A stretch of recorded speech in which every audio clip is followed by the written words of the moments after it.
আল্লাহর হাবিব সাল্লাল্লাহু আলাইহি ওয়াসাল্লামের বয়স তখন 35। বয়স কত? মজার একটা ঘটনা খেয়াল করে শুনবেন। বয়স কত? 35। কাবা ঘরের পুনর্নির্মাণ হবে। কাবা ঘরের 4টা কর্নারের একটা কর্নার আছে আর রুকনুল হাজারিল আসওয়াদ, যেখানে হাজরা আসওয়াদ পাথর থাকে, ওইটাকে সরানো হয়েছে। এখন কাবা ঘরের নির্মাণ শেষ। ওই হাজরা আসওয়াদ পাথর নিয়ে এটার কর্নারের মধ্যে সেট করা হবে। কিন্তু কে রাখবে? কারণ হাজরা আসওয়াদ তো যেন তেন পাথর নয়, জান্নাতি পাথর। কিয়ামতের দিন এই পাথরের ভেতরে আল্লাহ একটা জিহ্বা দিবে, দুইটা চোখ দিবে। এই পাথর বলবে, আল্লাহ এই লোকগুলো আমারে চুমো দিয়েছিল, এর উসিলায় আজকে তুমি তার জান্নাতে ঢুকায় দাও। এটা অনেক সম্মানিত পাথর। এই পাথরকে বহন করাটাও সম্মানিত। 4 দলের মক্কার 4 নেতা বলে, এই সম্মান আমরা হাতছাড়া করতে চাই না, কেউ এই পাথরে হাত দিতে পারবে না। এক নেতা কয়, আমি নিব, আমি নিয়ে এটা কাবা করে রাখবো। দ্বিতীয় নেতা বলে, না, এই পাথর আমি অন্য কাউরে দেব না, এটা অনেক সম্মানের, অনেক প্রেস্টিজিয়াস ইস্যু, আমি এই পাথরটা হাতে নিয়ে কাবা করে রাখবো। তৃতীয় নেতা বলে, না, রক্তের গঙ্গা বইয়ে দেব, কিন্তু এই পাথর কাউরে দেব না। চতুর্থ নেতা বলে, না, আমি নেব। কিলাকিলি আছে না নাই? পাথর কয়টা? নেতা কয়জন? 4। কিভাবে এই সম্মানিত পাথর নিয়ে সেট করবে? কেউ মীমাংসায় যেতে পারে না। এক মুরব্বী বলে, থাক, আজকের জন্য এখানেই সবার মুলতবি, আগামী দিনেই মসজিদুল হারামের দরজা দিয়ে প্রথম যে ঢুকবে সে সিদ্ধান্ত নেবে। আল্লাহর মেহেরবানি, এর পরের দিন এই পথ দিয়ে ছুটে এসেছে বিশ্বনবী মুহাম্মদ। সুবহানাল্লাহ পড়বেন না? আল্লাহ পড়েন আওয়াজ করে। কামলিওয়ালা নবী প্রথম আসলেন, সবাই খুশি, জামিন রাদিনা বি। আরে আলামিন আসছে, আলামিন আসছে। সবাই বিশ্বনবীকে বললেন, এই ঘটনা। কেউ তো পাথর ছাড়তে চায় না। পাথর হইল একটা, নেতা কয়টা? এখন কে এই পাথর নিয়ে রাখবে? এই নিয়ে মারামারি। আল্লাহর হাবিব সাল্লাল্লাহু আলাইহি ওয়াসাল্লাম বললেন, তাই হালুম্মা ইলাইয়া সাওবান, একটা কাপড় নিয়ে আসো, আমি এখনই সলিউশন করে দিচ্ছি। সুবহানাল্লাহ নাই? কাপড় নিয়ে আসা হলো। বিশ্বনবী বললেন, কই পাথর? সবাই বলল, এই পাথর। আল্লাহর হাবিব সাল্লাল্লাহু আলাইহি ওয়াসাল্লাম মোবারক হাত দিয়ে পাথরটা তুললেন। 4 নেতারে বললেন, ও 4 নেতা, কাপড়ের 4 কর্নারে তোমরা ধরো। 4 নেতা কাপড়ের 4 কর্নারের মধ্যে ধরলো। বিশ্বনবী নিজ হাতে পাথরটা নিয়ে কাপড়ের মাঝখানে রেখে দিলেন। এবার বিশ্বনবী আগে আগে যায়। 4 নেতারে বললেন, 4 কর্নারে ধরে পাথরটা নিয়ে আমার পেছনে পেছনে আসো। কাবার কাছে যে বিশ্বনবী আবার নিজ হাতে পাথরটা তুললেন, আবার নিজ হাতে কাবার ভেতরে রেখে দিলেন। পড়েন সুবহানাল্লাহ। সম্মান আসলে 4 নেতার দিকে যায় নাই, সম্মান গিয়েছে বিশ্বনবীর দিকে। এতক্ষণ কাউরে দিবে না, এখন কেউই ধরতে পারে নাই, তারপরেও খুশি। সুবহানাল্লাহ কইবেন না? প্রথমে যে হাজরে আসওয়াদ পাথর ধরছে কে? বিশ্বনবী। কাপড়ে রাখছে কে? বিশ্বনবী। আবার কাপড় থেকে উঠিয়ে হাজরে আসওয়াদের পাথরটারে কাবার ভেতরে ঢুকাইছে কে? সুবহানাল্লাহ কইবেন না? সব সম্মান গেল বিশ্বনবীর হাতে, সব স্ট্যাটাস গেল বিশ্বনবীর হাতে। 4 নেতা কাপড়ের কিনারা ধইরাই খুশি। এইটাই বলে নেতৃত্বের গুণাবলী। চিল্লায় বলো ঠিক কিনা? কনফ্লিক্ট রিজলভিং এবিলিটি, বিরোধ নিষ্পত্তি করার কোয়ালিটি থাকা চাই, তবেই তিনি নেতা। কি কারিশমা দেখছেন? What a charismatic leader. এতক্ষণ রক্তের বন্যা বইয়ে দিবে, কাউরে দিবে না পাথর। এখন কেউই ধরতে পারে নাই, কিন্তু স্লোগান দিতেছে জিন্দাবাদ। আসরা নাই? নেতা হইলে এরকম নেতা হইতে হবে। মদিনাতে আউস আর খাজরাজ গোত্রের যুদ্ধ 120 বছরের। কয় বছর? কেউ থামাতে পারে না, রক্তক্ষয়ী যুদ্ধ। আল্লাহর হাবিব সাল্লাল্লাহু আলাইহি ওয়াসাল্লাম মক্কা থেকে মদিনায় এসে 7 দিনের ব্যবধানে 120 বছরের যুদ্ধ থামাইয়ে দিলেন। এতদিনে এই গোত্রের লোকের সাথে এই গোত্রের কোনো বিয়ে নাই, এই গোত্রের লোকের সাথে এই গোত্রের কোনো অর্থনৈতিক লেনদেন নাই। বিশ্বনবী যখন আউস খাজরাজের যুদ্ধ থামিয়ে দিলেন, মদিনাতে আনন্দের ধুম পড়ে গেল, নতুন নতুন উৎসবের ধুম পড়ে গেল। সব ভাই ভাই। নেতা হইলে এরকম নেতা হইতে হবে, কোনো মারামারি থাকতে পারবে না সমাজে। চিল্লা এখন ঠিক কিনা? নেতা আসলেই সমাধান, নেতা আসলেই। সহিহ বুখারীতে একটা কিতাব আছে, কিতাবুস সুলহ, মীমাংসার অধ্যায়। একটা বাব আছে, বাবু কওলিল ইমামি লি আসহাবিহি ইযহাবু বিনা নুসলিহ বাইনাহুম। ইমাম সাহেবের এই কথা যে আমাদেরকে নিয়ে চলো, আমরা মিলাই দেব, এটা আল্লাহ রাসূল সাল্লাল্লাহু আলাইহি ওয়াসাল্লামের একটা বিখ্যাত ডায়ালগ। ডায়ালগটা কি খেয়াল করে শুনেন। যুদ্ধ, মারামারি আর ঝগড়া শুনলেই আল্লাহ রাসূল সাল্লাল্লাহু আলাইহি ওয়াসাল্লাম বলতেন, ইযহাবু বিনা নুসলিহ বাইনাহুম। আরে আমরা আছি তো, আমগরে নিয়ে যাও না, আমরা মিলাই দিব। সুবহানাল্লাহ পড়েন। মারামারি দেখলে বিশ্বনবী মিলায় দিতেন। আল্লাহর হাবিব সাল্লাল্লাহু আলাইহি ওয়াসাল্লাম বলতেন, আলা উখবিরুকুম বিআফদালি দারাজাতিন মিনাস সালাতি ওয়াস সিয়ামি ওয়ান নুসুক, রোজা, নামাজ, সালাতের চেয়ে বড় একটা সওয়াবের কাজ আছে, ওটা কি আমি তোমাদের বলবো না? সাহাবারা বললেন, সেটা আবার কি? বিশ্বনবী বললেন, ইসলাহু যাতিল বাইন, দুইজন ঝগড়া করতেছে, তুমি ঝগড়া না লাগায় দিয়ে মিলাই দিবা, এর চেয়ে ভালো কাজ হয় না। জোরে কোন ঠিক কি না? সবচেয়ে শ্রেষ্ঠ কাজ। নোয়াখালীতে আগুন লাগলে আপনারা কি দিয়ে নিবা? কি দিদায়? পানি। অনেকে ওই জায়গায় তেল দেয়। জ্বলতেছে কি? আগুন। আগুন নিবানোর জন্য ঢালবেন কি? অনেকে ঢালে কি? তেল। আহা, না, আপনি থামায় দিবেন, মিলাই দিবেন। আপনার জন্য ভালো জিনিস মিলাই দিবে কে? 7 নাম্বার, ফারসাইটেডনেস, দূরদৃষ্টিতা, ভিশনারি অ্যাটিটিউড, ফিউচারিস্টিক। নেতা অনেক দূর দেখতে পায়, তিনি দূরদর্শী। কর্মী যত দূর দেখে, নেতাও যদি তত দূর দেখে, দেশ চলবে? কথা বলেন। কর্মী যদি দেখে 500 মিটার, নেতার দেখতে হবে কয় মিটার? 1000 মিটার। কর্মী যদি দেখতে পায় 1000 মিটার, নেতার দেখতে হবে কয় হাজার মিটার? 2000 মিটার। কারণ নেতা হবে ফিউচারিস্টিক, ভিশনারি, স্বপ্নবাজ, স্বপ্নচারী। নেতাকে স্বপ্ন দেখতে হয়, ওই স্বপ্ন জাতিকে দেখাতে হয়। চিল্লায় বলেন ঠিক কি না? মানুষ তার স্বপ্নের সমান বড়। আপনি কত বড় আপনার স্বপ্ন শুনলে বোঝা যাবে। স্বপ্ন সেটা না যেটা মানুষ ঘুমিয়ে ঘুমিয়ে দেখে, স্বপ্ন সেটা যেটা অর্জনের আকাঙ্ক্ষা মানুষকে ঘুমাতে দেয় না। আল্লাহর হাবিব সাল্লাল্লাহু আলাইহি ওয়াসাল্লাম স্বপ্ন দেখিয়েছেন সাহাবাদেরকে, বিশ্ববিজয়ের স্বপ্ন, ইসলামকে বিজয়ী শক্তি হিসেবে দেখার স্বপ্ন। চিল্লায় বলেন ঠিক কি না? আল্লাহর হাবিব বলতেন, ইন্নাল্লাহা জাওয়ালি আল আরদা ফারাআইতু মাশারিকাহা ওয়া মাগারিবাহা। আল্লাহ তাআলা গোটা বিশ্বটাকে ছোট্ট করে আমার সামনে দেখিয়েছে। আমি ফুটবলের সাইজের এই পৃথিবীর প্রাচ্য পাশ্চাত্য, ডানে বায়ে সামনে পেছনে সবটাই দেখেছি। ওয়া ইন্না মুলকা উম্মতি সায়াবলুগু মা জুবিয়ালি। যত দূর আল্লাহ আমারে দেখিয়েছে, তত জায়গায় লা ইলাহার পতাকা পথ করে একদিন উড়বে। কোন একদিন এদেশের আকাশে কালিমার পতাকা উড়বে। সেদিন সবাই খোদাই বিধান পে দুঃখ বেদনা ভুলবে। এটাই আমাদের স্বপ্ন। চিল্লায় বলেন ঠিক কি না? স্বপ্ন দেখতে জানতে হয়। সুলহে হুদাইবিয়া চলতেছে, সন্ধি। 1400 সাহাবা নিয়ে বিশ্বনবী মক্কায় আসলেন উমরা করতে। কাফেররা বলে, গো ব্যাক, অ্যাবাউট টার্ন, ফিরে যাও, হবে না। আল্লাহ রাসূল সাল্লাল্লাহু আলাইহি ওয়াসাল্লাম অনুরোধ করলেন, দাও না, উমরার নিয়ত করে এসেছি। ইজার আর রেদা পড়ে কাফেররা বলে, না, আগামী বছর, এবছর হবে না, চুক্তি করো।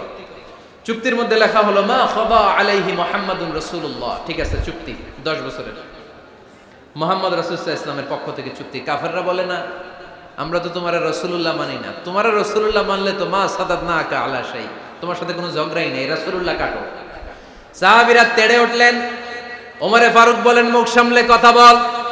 সুহাইল ইবনে আমির, তোর জিহ্বাটা আমি টেনে ছেড়ে ফেলবো, সাবধান। আমার নবী শেষ নবী, শেষ রাসূল মুহাম্মদ রাসূলুল্লাহ কাটার ক্ষমতা কারো নাই। আমি ওমর বেঁচে থাকলে কেউ কাটতে পারবে না।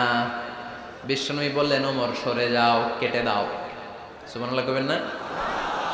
মুহাম্মদ রাসূলুল্লাহ কাফেররা মানে না। কাফেররা কয়, তুমি লেখো মুহাম্মদ ইবনে আব্দুল্লাহ, আব্দুল্লাহর বেটা মুহাম্মদ।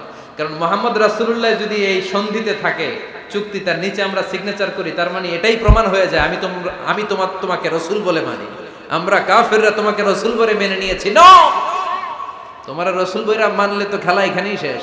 কাটো, রাসূলুল্লাহ লেখা যাবে না, লিখতে হবে আব্দুল্লাহর বেটা মুহাম্মদ। কোন সাহাবারা রাজি হয় না। কথা শুনতেছেন? সাহাবারা বলে, রক্তক্ষয়ী যুদ্ধ হবে, আমার নবীর নামের পরে রাসূলুল্লাহ লিখতেই হবে। বিশ্বনবী বললেন, কেটে দাও। কারণ সাহাবারা দেখতেছে এতটুকু, বিশ্বনবী দেখে অতটুকু। বিশ্বনবী অন্য প্ল্যানে আগাচ্ছেন। বিশ্বনবী ভাবলেন, 10 বছরের যুদ্ধ বিরতি যদি হয়ে যায়, আমি আমার লোকদেরকে ঠিক করব। আমি তারবিয়া, তালিম, তাহজিব, তামাদ্দুন দিয়ে মদিনাটাকে একটা কল্যাণ রাষ্ট্রে পরিণত করব। আমি আমার ফোর্সকে সাজাবো, আমি আমার সাহাবাদেরকে প্রশিক্ষিত করব। এই 10 বছরের ব্যবধানে আমি গোটা বিশ্বকে ঝাঁকি মেরে কাঁপিয়ে দেব। কিন্তু সাহাবারা পড়ে আছে রাসূলুল্লাহর মধ্যে। সাহাবারা পড়ে আছে কই? সাহাবারা এর চেয়ে বেশি ভাবতে পারতেছে না। সাহাবারা বলে রাসূলুল্লাহ কাটা যাবে না, বিশ্বনবী বলেন কেটে দাও। তার মানে নেতা কর্মী যদি দেখে 500 মিটার, নেতার দেখতে হবে 1000 মিটার। চিল্লায় বলেন ঠিক কি না? নেতার 9 নাম্বার গুণাবলী, a leader should be very strategic. নেতাকে কৌশলী হতে হয়। কৌশল না জানলে উনি নেতা হতে পারে? বলেন। ডিপ্লোম্যাটিক কোয়ালিটি, কূটনীতি যদি না জানা থাকে নেতা হইতে পারবে? আল্লাহর হাবিব সাল্লাল্লাহু আলাইহি ওয়াসাল্লামের মতো বড় কূটনীতিবিদ পৃথিবী দেখেছে? কথা কন না কেন? দেখেন কি ধরনের স্ট্র্যাটেজি আমার নবী ফলো করতেন। আমার নবী যদি যুদ্ধ করতে কোথাও যেতেন, অ্যাটাক করবেন ডান দিকে, অ্যাটাক করবেন কোন দিকে? খায়বার অ্যাটাক করবেন, খায়বার ডানে। বিষ্ণুনবী বের হতেন মদিনার বাম দিক দিয়ে। যাবেন কই? ডানে। আওয়াজ করে বলেন যাবে কই? কিন্তু মদিনা থেকে বের হইতেন কোন দিক দিয়ে? বাম দিক দিয়ে। লোকেশন আর ডাইরেকশন কখনো কারোর সাথে শেয়ার করতেন না। উনি কই যাচ্ছে কেউ বুঝতো না। বাম দিক দিয়ে বের হয়ে অনেক ঘুরে তারপরে ডান দিকে যেতেন। সুবহানাল্লাহ পড়বেন না? অ্যাটাক করার সময় 3টা অপশন দিতেন, choose any of the options. যে বলতেন নাম্বার 1 আসলিম তাসলাম, ইসলাম মানো, ভাই ভাই আমার হৃদয়ে চলে আসো, তোমরাও ভাই আমরাও ভাই, দুনিয়াতেও শান্তি আখিরাতেও শান্তি। এটা যদি ভালো না লাগে, option 2 you pay the tax, we provide you the security. তোমরা ট্যাক্স দিবা, আমরা তোমাদেরকে সিকিউরিটি দিব। ইয়াতুনা আল জিজিয়াতা আন ইয়াদিন ওয়া হুম সাগিরুন, তোমরা জিজিয়া দিবা, আমরা সিকিউরিটি দিব। প্রথম অপশন মুসলমান হইলা না, আমাদের ভাইও হইলা না। দ্বিতীয় অপশন ট্যাক্সও দিবা না, কাফির থাকতে মনে চায় থাকো, খ্রিস্টান থাকো, ইহুদি থাকো, ধর্মান্তরিত হওয়া লাগবে না, খালি ট্যাক্স দিবা, ওইটাও ভালো লাগে না। 3 নাম্বার অপশন হচ্ছে the sword will decide what gonna happen among আস, তলোয়ার ফয়সালা করবে এখন কি হবে। সুবহানাল্লাহ কইবেন না? প্রথমেই যেই কোথাও অ্যাটাক করতেন বিশ্বনবী, সবসময় ডিফেন্সিভ মোডে থাকতেন, আত্মরক্ষার মোডে থাকতেন। আক্রমণ করা হলে মেনে নিতেন, ধৈর্য ধারণ করতেন। ধৈর্যের সীমা যখন ছাড়িয়ে যেত তখন বিশ্বনবী হাত তুলতেন, চিল্লায় বলেন ঠিক কি না? যুদ্ধের ময়দানেও যখন সেনাপতি পাঠাতেন বলতেন খবরদার নারীদের গায়ে হাত তুলো না, বৃদ্ধাদেরকে মেরো না, শিশুদেরকে মেরো না, ওই এলাকার পাদ্রীদের গায়ে হাত তুলো না, ওই এলাকার গবাদি পশুগুলোকে হত্যা করো না, গাছপালাগুলো ধ্বংস করো না। তোমাদের বিরোধী যোদ্ধারাও যদি তলোয়ার রেখে দিয়ে হাত তুলে বলে আল আমান, সিকিউরিটি সিকিউরিটি, আমরা আমান চাই, নিরাপত্তা চাই, তাকেও মেরো না। সুবহানাল্লাহ পড়বেন না? গোটা বিশ্বকে সভ্যতা শিখিয়েছেন। মক্কা বিজয়ের পরে গণধর্ষণ করেন নাই, গ্রামকে গ্রাম তিনি জ্বালিয়ে দেন নাই, হাজার হাজার লক্ষ লক্ষ শত্রুকে এক বাক্য দিয়ে ক্ষমার ঘোষণা দিয়েছেন, চিল্লায় বলেন ঠিক কি না? As a father, as a teacher, as a commander, as a leader, as a lawgiver, as a lawmaker, as a reformer of the society, Muhammad is the superman of the world. আওয়াজ করে পড়তে হবে আল্লাহু আকবার। কূটনীতি কারে বলে? Diplomacy কারে বলে? স্ট্র্যাটেজিক অ্যাটিটিউড কারে বলে? শিখে নেন। বদরের প্রান্তরে বিষ্ণু ঈসা ইসলাম উপস্থিত হলেন। ওই যে কাফেরদের তাবু, কাফেররা আসছে 3 দিন আগে, মুসলিম সৈনিকরা পৌঁছলেন 3য় দিন। এসে বিষ্ণু ঈসা ইসলাম সবাইকে বললেন কত হতে পারে কাফের, কেউ বলতে পারে না। 2 জন রাখাল পেয়ে জিজ্ঞেস করলে, এই রাখাল কয়দিন ধরে আছো? আমরা 1 সপ্তাহ ধরেই বদরে আছি। শুনতেছেন? শুনতেছেন? উনি বললেন ওই যে কাফেররা যে আসছে কয়দিন আগে? কয় 3 দিন আগে। 3 দিন আগে। কত হবে সংখ্যা? কলু কাসীর, অনেক। কত হইতে পারে? রাখাল 2 টাকা জানি না। আল্লাহ রাসূল সাল্লাল্লাহু আলাইহি ওয়াসাল্লাম চিন্তায় পড়ে গেলেন, কারণ ওনার যুদ্ধে অ্যাটাকের সিস্টেম ছিল শত্রু সংখ্যা কত এটা আমাকে জেনে নিতে হবে। সুবহানাল্লাহ পড়বেন না?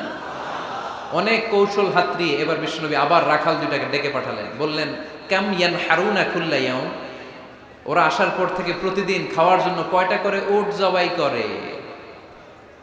এবার ওরা বলল প্রথম দিনে ইয়াউমান তিসআন, প্রথম দিন খাওয়ার জন্য উট জবাই করেছে 9টা। অফিল ইয়াউমি সানি 10, আর দ্বিতীয় দিনে উট জবাই করেছে 10টা। বিশ্বনবী বললেন তাই ইদান আল কওমু মা বাইনা 900 ওয়াল আলফ, তাহলে কাফেররা 900 থেকে 1000 এর মধ্যে হবে। কত ছিল কাফেরের সংখ্যা? বদরের যুদ্ধে কাফেরের সংখ্যা ছিল কত? 1000।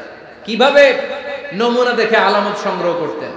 ওরা কয়টা উট জবাই করেছে, 2 দিনে প্রথম দিন 9টা, দ্বিতীয় দিন 10টা। বিশ্বনবী হিসাব মিলাই ফেললেন যোগ বিয়োগ দিয়ে, কাফেরের সংখ্যা 900 থেকে 1000-এর মধ্যে হবে। হিসেব করে দেখা গেল 1000 সৈনিক এসেছিল সেই বদরের যুদ্ধে। চিল্লায় বলো আল্লাহু আকবার। স্ট্র্যাটেজি জানতে হয় না, তাকে কৌশল জানতে হয়। সর্বশেষ নেতার যে গুণ, এটা বলে শেষ করব, সাকসেশন ম্যানেজমেন্ট। নেতা ভালো নেতা বানায়া যায়, ঠিক কিনা? A good leader produces a good leader. একজন ভালো নেতা তখনই ভালো নেতা যখন সে নতুন করে ভালো নেতা তৈরি করে দিয়ে যায়, ঠিক কিনা? সে যদি নতুন নেতৃত্ব তৈরি করে দিয়ে না যায়, সমাজ চলবে? চলবে? এটাকে বলে দি সাকসেশন ম্যানেজমেন্ট। আল্লাহ রাসূল সাল্লাল্লাহু আলাইহি ওয়াসাল্লাম ভালো সাকসেসর রেখে গিয়েছিলেন, এমন কিছু যোগ্য নেতৃত্ব তৈরি করে গিয়েছিলেন, উনার পরে টানা 30 বছর নেতৃত্ব নিয়ে মুসলিম উম্মাহকে 1 সেকেন্ডও ভাবা লাগে না। চিল্লায় বলে মুসলমান, ঠিক কিনা? ভালো নেতা ভালো নেতা বানায়। নেতা খালি নেতৃত্ব দেয়, উনি কোনো নেতা বানায় নাই। এটা কি নেতা? কথা বলেন। এবার উত্তর দেন। আমার নবী ইন্তেকালের আগেই যোগ্য নেতৃত্ব তৈরি করে রেখে গিয়েছিলেন কি জান নাই? কাকে রেখে গেছেন? আবু বকর। আরহামু উম্মতি বি উম্মতি আবু বকর। এই উম্মতের সবচেয়ে রহমদিল। আর কারে রেখে গিয়েছেন? ওমর। আশাদ্দুহুম ফি আমরিল্লাহি ওমর। আল্লাহর জমিনে আল্লাহর দ্বীন বাস্তবায়নে সবচেয়ে কঠোর ছিল ওমর। ওনার ক্যারেক্টারিস্টিক এমন ছিল, কথার আগে হাত চলতো, জোরে কোন ঠিক কিনা? আল্লাহর হাবিব সাল্লাল্লাহু আলাইহি ওয়াসাল্লাম বলতেন, লা নাবিয়্যা বা'দি ওয়ালা রাসূলা। আমার পরে নবীও নাই, রাসূলও নাই, তবে লাউ কানা বা'দি লাকানা ওমর। আমার পরে যদি নবী হওয়ার যোগ্যতা কারো থাকে, আমার ওমরের সেই যোগ্যতা আছে।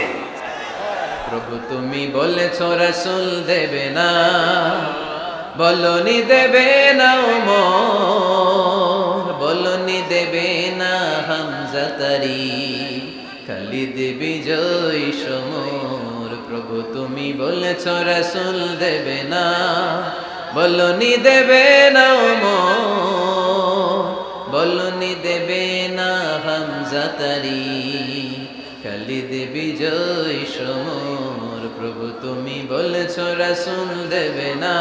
সুবহানাল্লাহ পড়েন।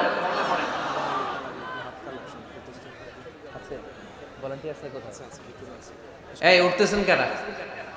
হ্যাঁ, উঠলেন কেন? এই 2 ঘন্টা ওয়াজ শোনার পরে শেষ বেলায় আপনারা উঠে যাবেন না? বিশৃঙ্খলা আমি দেখতে চাই না। একটা লোক প্যান্ডেলে আওয়াজও করবে না, উঠতেও পারবে না। আমার নবী নিজেও ছিলেন শ্রেষ্ঠ নেতা, রেখেও গিয়েছেন শ্রেষ্ঠ নেতা। চিল্লায় বলেন ঠিক কিনা?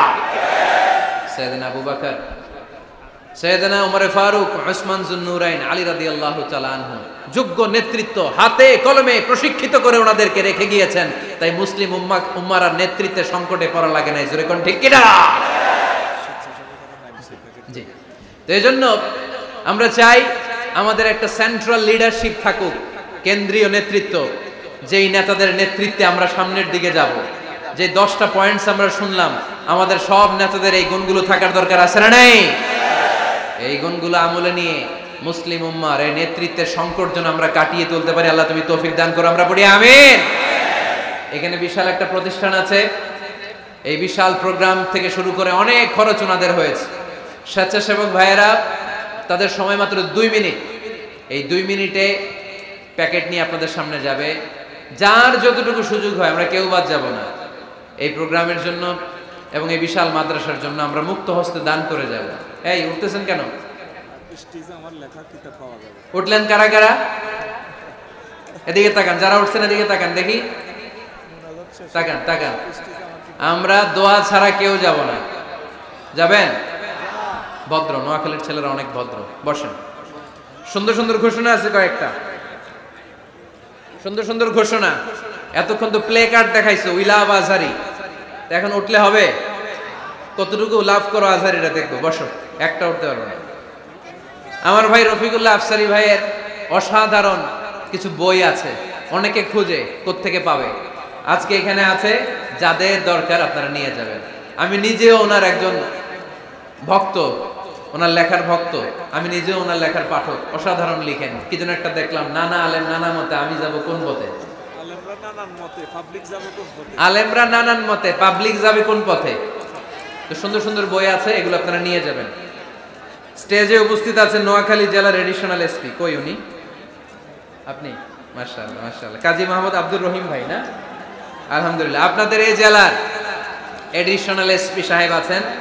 আমি ওনাদেরকে ধন্যবাদ জানাই যে এত ব্যস্ত মানুষ আমি জানি, তারপরেও ওনারা এই প্রোগ্রামে উপস্থিত হয়েছেন, অনেক শুকরিয়া জানাই। কোম্পানিগঞ্জ উপজেলার ওসি সাহেব আছেন জনাব আরিফুর রহমান ভাই, সাবেক উপজেলা চেয়ারম্যান মিজানুর রহমান বাদল ভাই, আমার নামে নাম